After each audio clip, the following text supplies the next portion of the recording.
ওয়ার্ল্ডের টপ 5 দেশ যারা মশলা এক্সপোর্ট করে। 1 নম্বরের যে নামটি রয়েছে সেই নামটি শুনলে অবাক হয়ে যাবেন। এই লিস্টের 5 নম্বরে রয়েছে উজবেকিস্তান।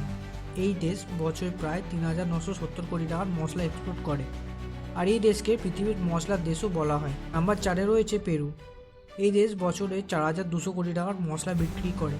পেরুর আজি আমারিলো একটি ইয়েলো চিলি পাউডার রয়েছে, যেটা পৃথিবী বিখ্যাত। 3 নম্বরে রয়েছে মেক্সিকো। এক বছরে 8,400 কোটি টাকার মশলা বিক্রি করার রেকর্ড আছে মেক্সিকোর কাছে, আর লঙ্কা গুঁড়োর আবিষ্কার কিন্তু এই দেশেই হয়েছে। 2 নম্বরে রয়েছে ভিয়েতনাম। ভিয়েতনাম এক বছরে 24,000 কোটি টাকার মশলা বিক্রি করে। পৃথিবীর সবচেয়ে বেশি গোলমরিচ এ দেশে উৎপন্ন হয়। আর নাম্বার 1 হলো আমাদের দেশ ভারত। ভারত থেকে বছরে 32,600 কোটি টাকার মশলা এক্সপোর্ট হয়। আর ভারতের সবচেয়ে বেশি মশলা চাষ হয় কেরালায়, তাই কেরালাকে পৃথিবীর মশলার বাগানও বলা হয়। আপনার রান্নার সিক্রেট মশলা কোনটি? কমেন্ট করে জানান।